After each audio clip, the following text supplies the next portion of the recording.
मिहिरगुलाचा यशोधर्मा राजाने निर्णायक पराभव केल्यानंतर आणि हुणांच्या राजसत्तेचा तिकडे बक्ष नदीकडेही ऑक्ससकडेही अंत झाल्यानंतर हिंदुस्थानावर पुढे जवळजवळ 500 वर्षेपर्यंत परचक्र असे येऊ शकले नाही.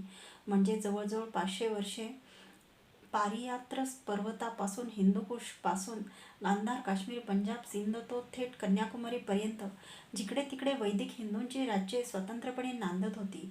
सारा भारत स्वतंत्र, संपन्न, समर्थनी, सुखी होता.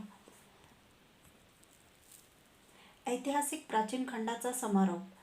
इसवी सन पूर्व 600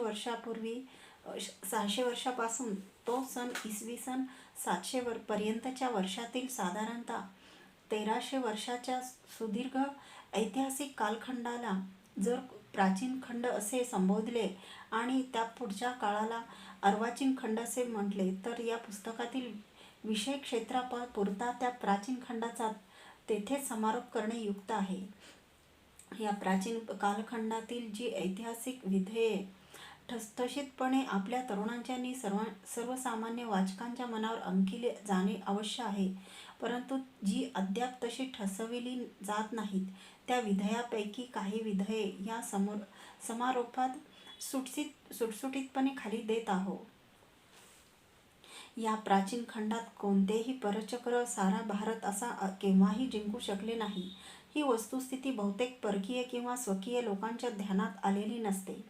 काही जणांनी तर तिकडे जाणूनबुजून दुर्लक्ष केलेले असते. भारतावर अलेक्झांडरची स्वारी, भारतावर शकांचे आक्रमण अशा प्रकारची वाक्ये वाचताच सर्वसामान्य परकीय वा स्वकीय वाचकांचीही अशी एक विपरीत समजूत होते की ह्या परकीय शत्रूंनी जणू काही साऱ्या भारतावरच स्वारी करून त्याचे स्वातंत्र्य हिरावून घेतले होते.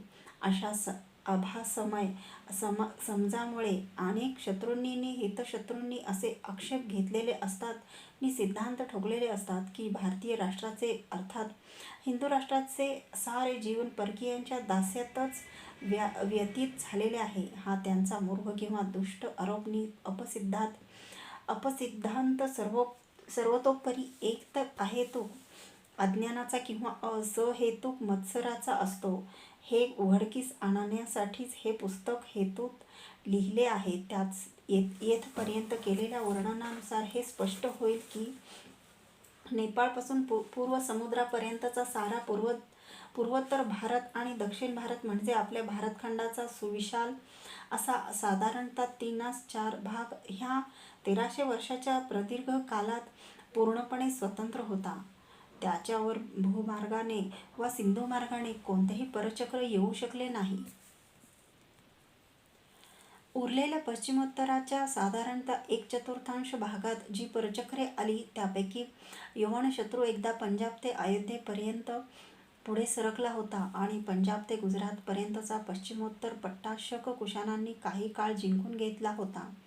हुन तर पंजाब ते उज्जैनीपर्यंत जेमतेम येऊ शकले. या सर्व शत्रूंची हिंदू राष्ट्राने शेवटी काय दुर्दशा केली हे येथे संक्षिप्तात वर्णिलेलेच आहे. त्या काळच्या जगातील आशियन वा युरोपियन राष्ट्रांपैकी आपले राष्ट्रीय स्वातंत्र्याने अस्तित्व भयंकर परशत्रूंचा निपात करून इतक्या प्रदीर्घ कालापर्यंत नि इतक्या यशस्वीपणे हिंदू राष्ट्राने जसे अबाधित राखले तसे राखू शकलेले एखाद दुसरंच समकालीन राष्ट्र या काळाच्या इतिहासात सापडू शकेल. या प्राचीन कालात जी यवन शक हुनादिकांची परचक्रे आली ती केवळ हिंदू राष्ट्रावरच काय ती आली होती असे नाही. त्यांच्यातील काहींनी तर त्या कालातील जगामधील बहुतेक राज्ये उद्ध्वस्त करून टाकली. इतकेच नव्हे तर इतर लोकांची राष्ट्रे नामशेष करून टाकली. हे त्यांच्या हिंदुस्थानावर झालेल्या आक्रमणांशी तुलना करताना ध्यानात घेतले पाहिजे. हिंदू राष्ट्रासही तसेच नामशेष करण्याच्या ईर्षेने त्या काळी ते आक्रमक प्रचंड शस्त्रबळासह नि संख्याबळासह तुटून पडले. पण या साऱ्या यवन शक कुशाण हुनादिक सशस्त्र आक्रमकांच्या शस्त्रबळास हिंदू राष्ट्राने प्रथम रणाग्नीत भस्मसात केले आणि मग त्यांच्या म्लेच्छीय बर्बरतेस यज्ञाग्नीत शुद्ध करून आत्मसात करून टाकले. इतक्या पूर्णपणे की भारतास नामशेष करण्यासाठी आलेल्या ह्या शत्रूंचे अस्तित्व तर काय, पण नामसुद्धा शेष उरू दिले नाही. क्षणभर अशी कल्पना करूया की वरील प्राचीन कालखंडात आकाशातून पृथ्वीस निरखित असलेल्या पण त्यानंतर आजवर पृथ्वीकडे न आलेल्या कोणी देवदूत पुन्हा आज हिमालयाच्या शिखरावर येऊन हिंदुस्थानचे निरीक्षण करू लागला आहे. पण मधली माहिती काहीही नसल्याने तो जर त्या शिखरावरून विचारू लागला, अहो पूर्वी एकदा ह्या हिंदुस्थानात यवन ग्रीक नावाच्या लोकांचे एका कोणात राज्य होते. आज त्यांच्यापैकी कोणी यवन लोक येथे उरले आहेत काय? तर होय, त्या यवनांचाच मी एक वंशज हा येथे उभा आहे असे सांगणारा एकही मनुष्य ह्या हिंदुस्थानात आज उरलेला नाही.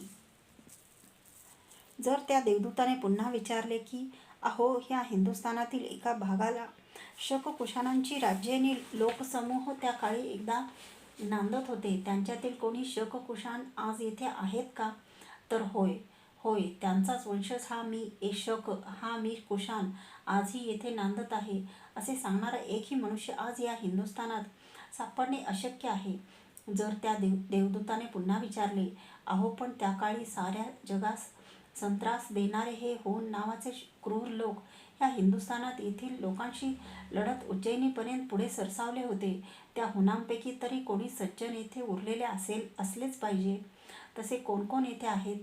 तर होय, होय, त्यांचाच वंशज हा मी हून येथे आहे असे छातीवर हात ठेवून सांगण्यास पुढे येणारा एकही मनुष्य आज ह्या हिंदुस्थानात उरलेला नाही.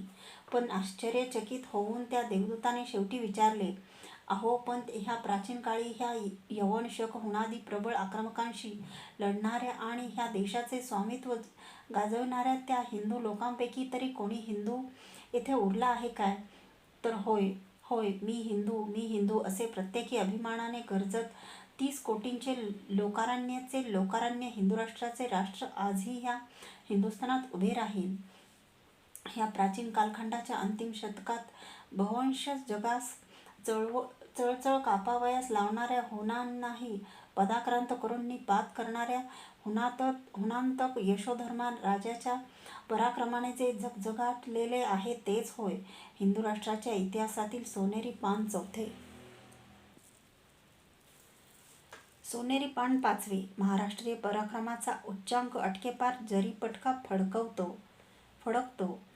हिंदू राष्ट्राच्या इतिहासातील 6 सोनेरी पाने हा जो ग्रंथ आम्ही लिहित आहोत त्याचे विशेष क्षेत्र ह्या ग्रंथाच्या प्रसिद्ध झालेल्या परिच्छेद 4 ते 9 मध्ये व्यक्तविलेले आहे.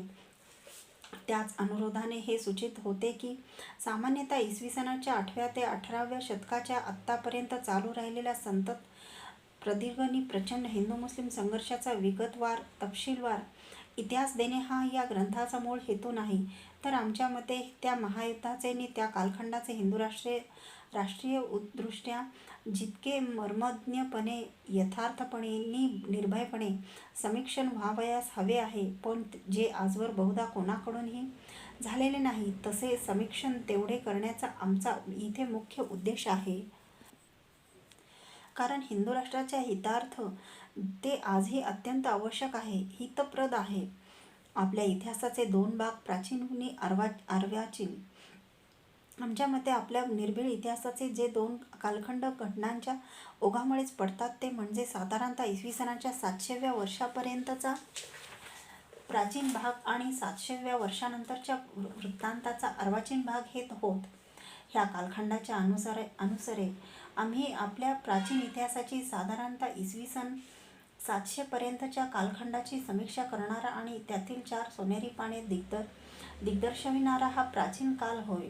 आणि आता त्यानंतरच्या अर्वाचीन कालखंडातील आपल्या हिंदू राष्ट्राच्या इतिहासाची समीक्षा करणारा काल हा अर्वाचीन काल होय. हे समीक्षण करताना त्याला आधारभूत असलेल्या फुटकळ घटनांचा आणि घडामोडींचा अवश्य तेथे विगतवार उल्लेखही केला जाईल आणि कालक्रमाचाही अनुबंध यत्र तत्र अनुसरला जाईल. परंतु कालक्रमादी गोष्टी इतर कित्येकांनी लिहिलेल्या लहान मोठ्या इतिहास ग्रंथातूनही सहजासहजी उपलब्ध होणाऱ्या असल्याने ह्या ग्रंथात त्यांच्यासाठी अनावश्यक स्थळ अडविण्याचे काही कारण नाही.